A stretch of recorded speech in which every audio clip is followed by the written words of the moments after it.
Powered by the Montana Television Network. This is the 10 o'clock news on Q2, Montana's news leader. Good evening. Thanks for joining us tonight. I'm Jeanelle Slade. And I'm Jay Cohn. Well, today Yellowstone County proved that every vote counts. In a tight race for district court judge, provisional vote counting not only decided a winner, but it flipped the outcome. That's right. Late this afternoon, Ashley Harada was declared the winner in the race, but only by 119 votes. Last Wednesday, after the initial votes were tallied, it was Julie Pierce who was leading Harada, but only by 59 votes. After counting provisional ballots today, Harada surged to the lead, but it's not necessarily over. That difference still falls within the recount margin. Under Montana law, anything including a tie vote up to 0.25% difference, it's a free recount for the losing party to petition for. That doesn't mean we're all working for free, so it probably will cost the county $10,000, if not more. I'll have to figure that out. Rutherford says if a recount is requested, it would likely happen the first week of December, and there is another race now within the recount margin. Only 17 votes separates the candidates in House District 51. In that race, Republican Frank Fleming is ahead over Democrat Darrell Wilson. Fleming replaced Adam Rosendale, the son of State Auditor Matt Rosendale, who moved to Great Falls this past year and had to resign his seat. Rutherford also tells us he's never seen results change as a result of a recount. Members of a state legislative committee today grilled Secretary of State Corey Stapleton over a mistake his office made in printing the voter information pamphlet this fall and the high-cost contract to fix it. A $265,000 contract to print and mail a correction to voters in early October went to a Billings firm owned by Republican political consultant Jake Eaton. Stapleton, also a Republican, told the Administration and Veteran Affairs Committee that he's known Eaton for some time, but he chose the company because it was the only one that said it could do the job in a timely fashion.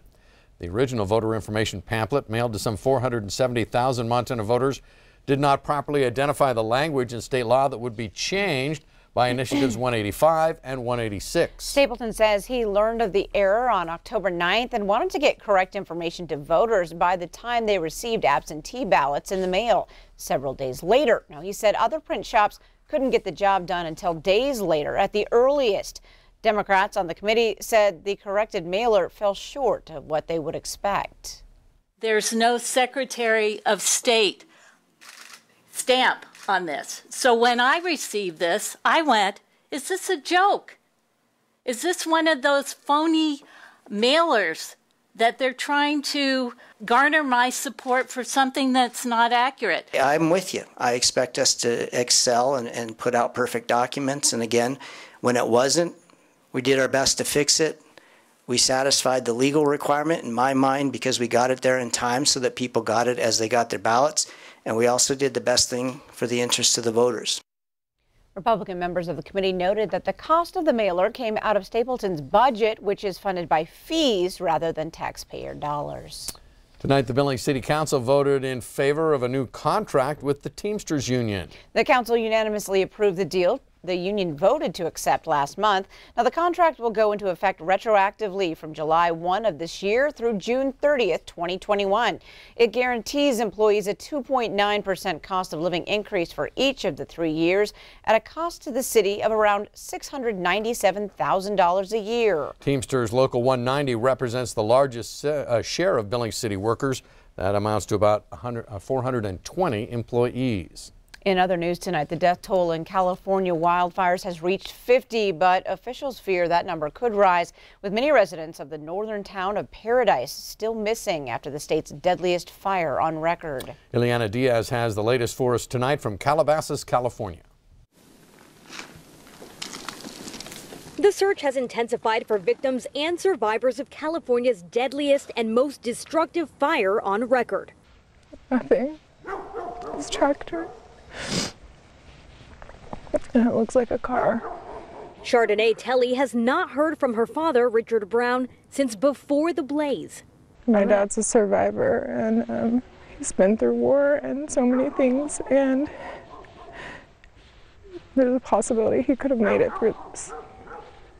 Officials say hundreds remain unaccounted for after the Camp Fire decimated the Northern California town of Paradise and the surrounding area. When are we going to be able to get back, find out, what's left? 90 miles to the south of Paradise, smoke hangs over Sacramento, the state capital. We have to stay inside. There's no way we can't. In Southern California, west of Los Angeles, firefighters are seeing progress, bringing the Woolsey fire under control despite intermittent flare-ups. Evacuation orders are lifted in parts of Southern California. In Calabasas, that means families are coming home for the first time, and in many cases devastated to see there's nothing left.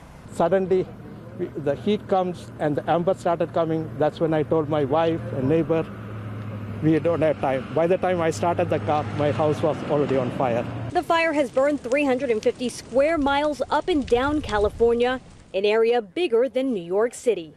Ileana Diaz, CBS News, Calabasas, California. In Northern California, authorities there say the deadly Camp Fire is now 35% contained. Montana firefighters are arriving in California to help thousands of men and women already on those fire lines.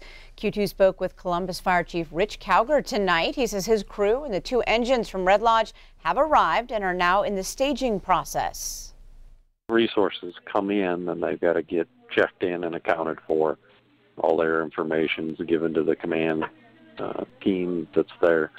And then as they go through the planning process, as the management team goes through the planning process, then they'll, look at the resources they have in staging and then be able to insert them, wherever the need's greatest in the incident. Cowger says these fires are being staffed by local resources and local fire departments who've been working around the clock. He says the Montana crew will likely rotate in to get some of them some rest. They should find out their assignment by tomorrow. A California native living here in the Billings area says she's heartbroken seeing her hometown of Paradise lost to fire. Dana Lewis moved to Montana back in the 1990s, but still has vivid memories of spending time in Paradise, California. That's where the deadly campfire is burning north of Sacramento and already has claimed as many as 50 lives, forcing thousands of residents there to evacuate. Lewis tells us watching the news has been devastating. Just back in 2012, Lewis had to be evacuated from her home in Roundup, Montana during the Doll Fire, so she wants her friends in California to know her thoughts are with them. Every time I see it on the news, I bawl. It's just, I have several friends I've lost contact with. I don't know if they've made it out. And then when I listen to the news and it says that, there's so many more they found dead, it makes my stomach turn. It's a difficult time. Lewis says she broke into tears when finding out that her high school had also burned down.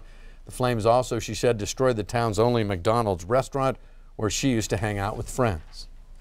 Turning now to Bob McGuire on the weather front. We've got a storm coming, and Bob, it looks to be icy. Oh, icy. It's heavy snow, and this is going to happen at the worst time because people are going to be traveling from one side of Montana to the other for the Cat Grizz game this weekend, right? Well, let me show you. We went to the extended forecast, and as you'll see here, we've got a big storm in the Gulf of Alaska producing snow in British Columbia, and watch what happens. Here we go. On Wednesday, by evening, it starts making its way into the northwest corner of the state. Then we'll move a little bit farther along. By Thursday, 6 p.m., really not too much going on here, but then by Thursday night, look at that. It turns into rain by Friday morning in the Billings area, south central Montana, freezing rain and then snow beyond that. And then throughout all of the day on Friday, it's nothing but snow all the way through. On into Saturday, the whole thing just starts to kick out of here. So how much snow are we talking about? Well, let me show you. Here's what the computer models are saying. About 2.5 inches for Billings, 7 inches for Bozeman, about 6 inches for Livingston. Over in Missoula, maybe 4.36 inches. So this is going to be a snowy weekend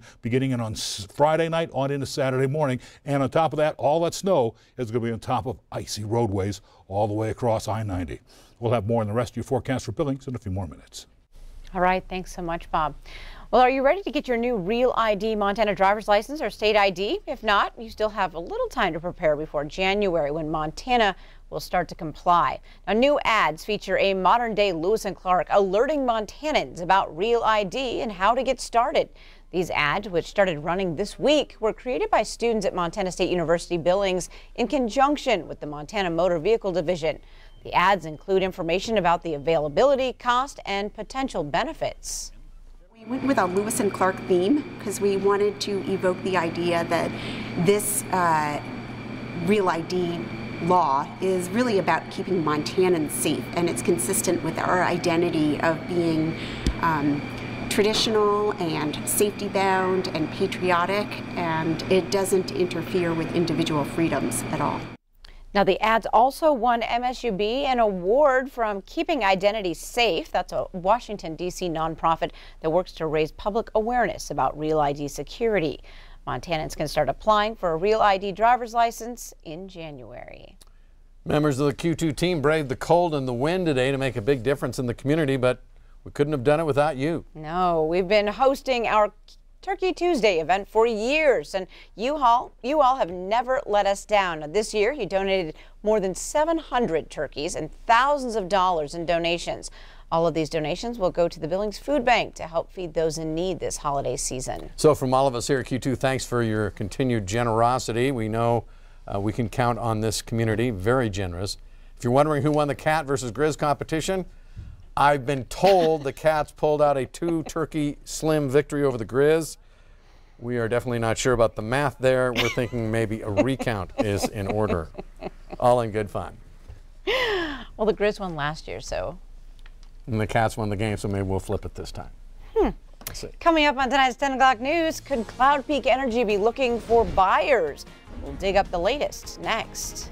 And a bit later tonight in sports, Scott checks in with both your Cats and Grizz as they close in on Saturday's countdown to kickoff. You're watching MTN News with Jay Cohn and Jeanelle Slade. Storm Tracker weather with Bob McGuire and sports with Scott Green. This is the 10 o'clock news on Q2. Montana.